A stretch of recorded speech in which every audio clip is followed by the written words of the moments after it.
Over the past 7 years, across India, almost every citizen has stood in line to get a new national ID.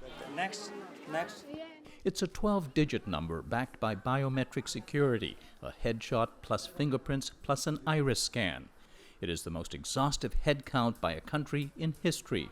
Ajay Bhushan Pandey heads Aadhaar, the agency running the identification program. We have now reached the figure of 1.15 billion people. Among the adults, more than 99% of the adults have Aadhaar now.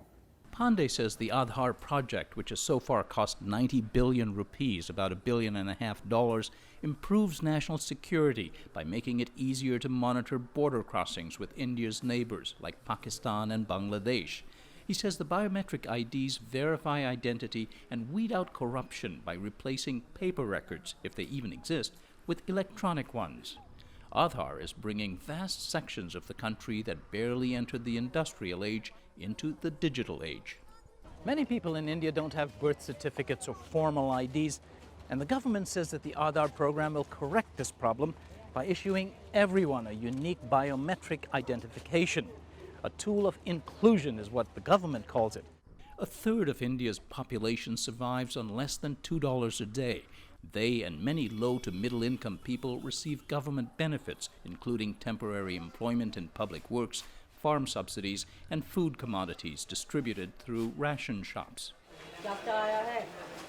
The system is rife with fraud, fake paper IDs, fake beneficiaries, and theft by middlemen preying on vulnerable, often illiterate people.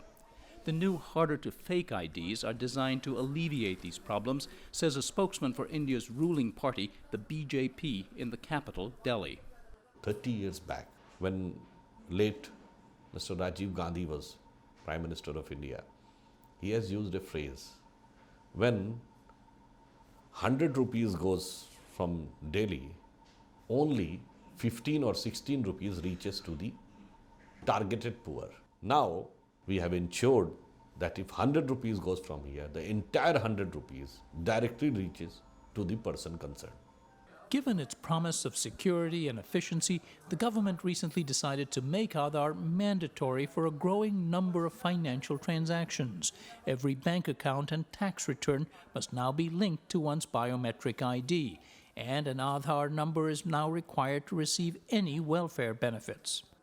The World Bank has estimated that if Government of India uses Aadhaar in all its public welfare schemes, then annual saving would be to the tune of almost $11 billion every year. I think that the savings that the government claims, which spring from Aadhaar, are vastly exaggerated. Opponents of Aadhaar, like columnist and editor Siddharth Varadarajan, were skeptical when it began as a voluntary program to improve transparency in the welfare system. Now they are alarmed. Varadarajan says a country where 300 million people, a quarter of the population, do not have reliable electricity is unprepared to take such a huge digital leap. You need electricity 24/7, you need the internet up and running 24/7, you need proper data speeds. So given the limitations of technology, given the absence of a privacy law, for the government to steamroller this kind of scheme, to my mind, seems to me rather ill-advised.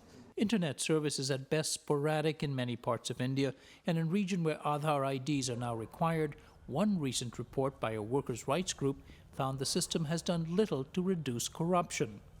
Attorney Gautam Bhatia represents some Aadhaar opponents and citizen activists who've taken the government to court. For example, if you are, say, a farmer in the rural areas, then you are, say, entitled to rations or to kerosene, for example, oil. And when that is based upon your biometric authentication, you have to go to the person who is authorized to authenticate you. And that person might simply say authentication failed and not give you your entitlement. And then you are basically left without that for that 1 month. And in fact, the report shows that many families have gone many months without access to very important entitlements. Bhatia says the new technology will not wipe out corruption, but it has violated a basic tenet of democracy, privacy. You're giving the state centralized access to a very vast citizenry's data, personal data. So that's where the problem lies. You are fundamentally re-altering the relationship between the state and the individual. You are putting the individual in a position where her actions are visible in a certain way to the state, whereas we think that the relationship should be the other way around. Already there have been several leaks of personal data. Aadhaar opponents worry rogue operators or hackers could steal biometric data like fingerprints, allowing Indians to be profiled for commercial or political purposes. But Aadhaar's director says his agency's systems are state-of-the-art, and privacy concerns are overblown, he adds. When the system authenticates a person, it does not keep any records of transactions. Aadhaar Act also places a restriction on merging of various databases, right? So you cannot link the various databases and create a surveillance tool. Aadhaar Act provides a very strong protection against any such move. So any violation of the law will be taken very seriously. Editor Varadarajan is not reassured because, he says, the rule of law is frequently flouted by corrupt or incompetent officials. If India was a better governed state, if the rule of law operated in a more transparent manner, half of these objections would vanish. When he was in the opposition, Indian Prime Minister Narendra Modi called Aadhaar a gimmick. But in power, he's embraced it, insisting his government has built-in privacy safeguards. And Modi wants to vastly expand its scope. The whole act was enacted for the purpose of passing on the subsidies more efficiently, not to convert a democratic country into a police state. Where Aadhaar has sparked robust debate on Indian news outlets like Mirror Now, but not so much in the streets. It works. To open a bank account, it works. In this poor section of Delhi, where almost everyone has an Aadhaar number, there's been no controversy because people told us they have far more basic worries. Nothing lost, nothing gained with the new ID, this woman said. As she washed cans she'd fill with water as soon as the municipal tanker arrived. There's no running water here. And this man complained ration shops often claim they're out of the subsidized rice and other essentials. India's Supreme Court has affirmed the government's right to link Aadhaar to welfare benefits and tax returns, but it has yet to rule on whether being forced to provide biometric information violates an individual's right to privacy.